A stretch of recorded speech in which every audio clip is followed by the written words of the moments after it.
as if the MMO genre wasn't already hurting enough as it was.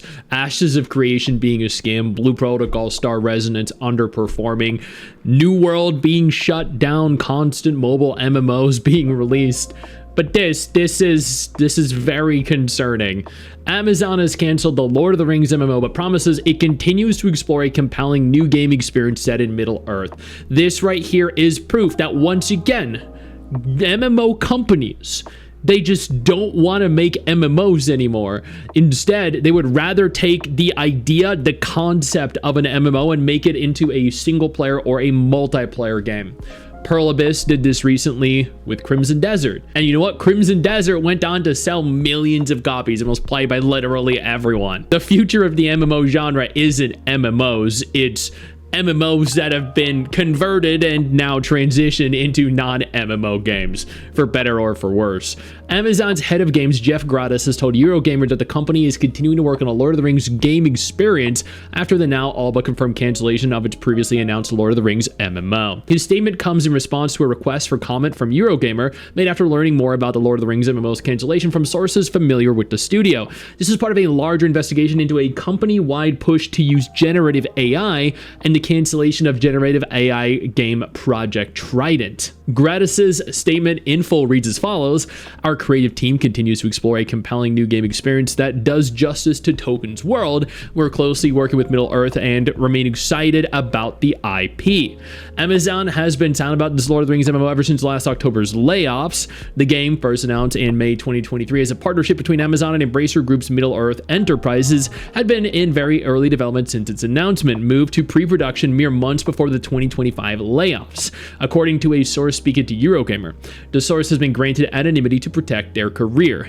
I mean, like, let's be honest. And I think this is actually a sentiment that's going to be echoed amongst the entire community.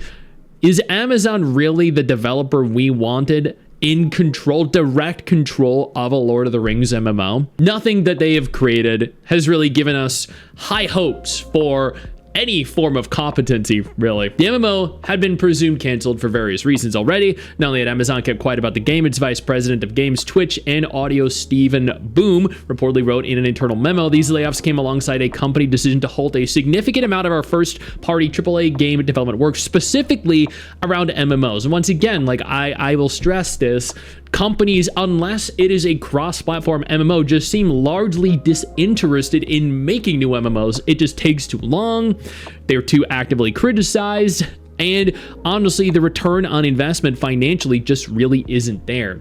Additional evidence pointing to its cancellation include a former developer briefly referencing the project in a farewell post, in which they'd revealed they'd been laid off alongside their peers on the Lord of the Rings game, and that people would have loved it.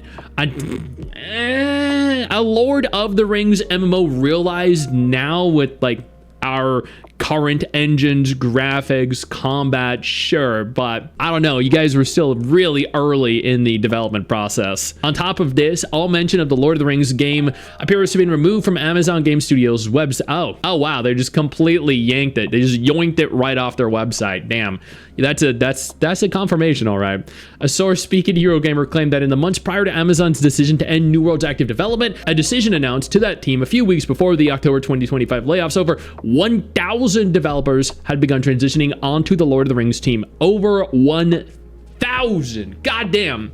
Amazon was, they claim, in the process of ramping everybody off New World and onto the Lord of the Rings MMO when the company-wide layoffs then happened.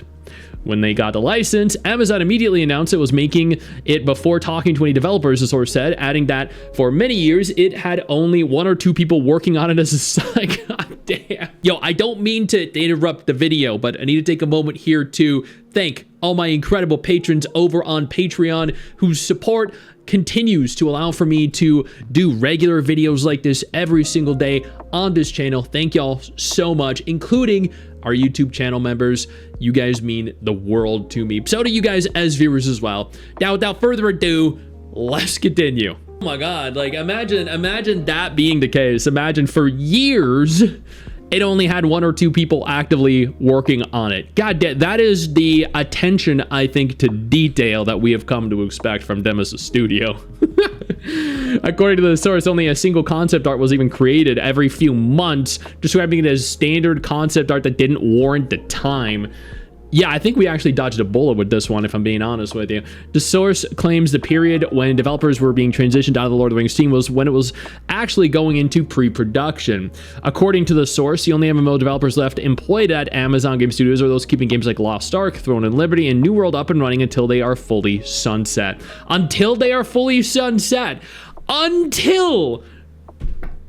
That is a confirmation that Lost Ark and Throne and Liberty have a finite life cycle at Amazon. Oh my god. I don't actually, you know what? This is not the confirmation that I was anticipating, but it is definitely the confirmation that we got. Lost Ark, Throne and Liberty, and New World. We know New World is ending, but Lost Ark and Throne and Liberty. Yeah, okay. Good to know. Be ready for that announcement, guys. This all could tie into recent rumors circulating around the new Lord of the Rings games. Reportedly, Warhorse Studios, creator of Kingdom Come Deliverance 2, is developing an open-world game in the Lord of the Rings universe. Warhorse, a company owned by Plaion, which itself is owned by Embracer Group, would have access to the IP through the aforementioned Middle-earth Enterprises. Reports also claim Crystal Dynamics is working on its own Lord of the Rings game, the same studio working with Amazon in a pair of upcoming Tomb Raider games.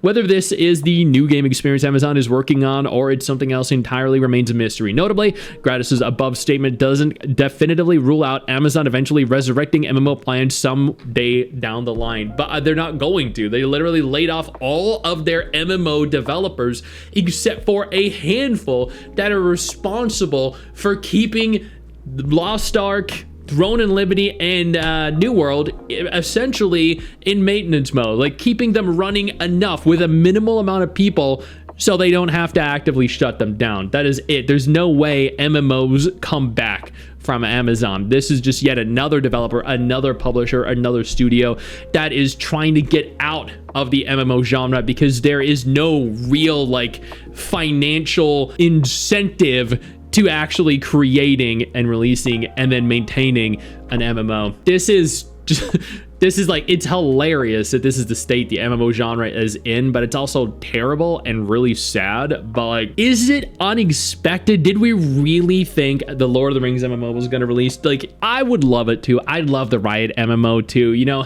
I'd love all these incredible MMOs to release, and I'm gonna play every new one that does. But my hope, my genuine, honest to God hope for a real, true, like worthy successor to this genre that is going to be, you know, the next World of Warcraft. It just ain't there. It isn't. It could be years, decades before we get even like a semblance of a game of Final Fantasy 14, ESO, Guild Wars 2, BDO, or WoW quality.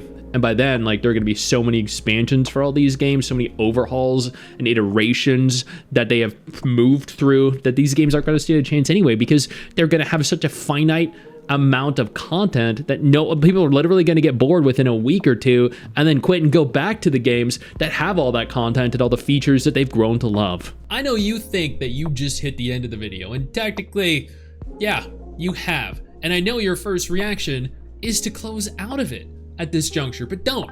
No, instead, I urge you to take a moment here and click one of the videos on screen that are coming up in just a moment so you remain up to date with everything going on in the gacha genre. Trust me, you're not going to regret doing so. Stay flaccid.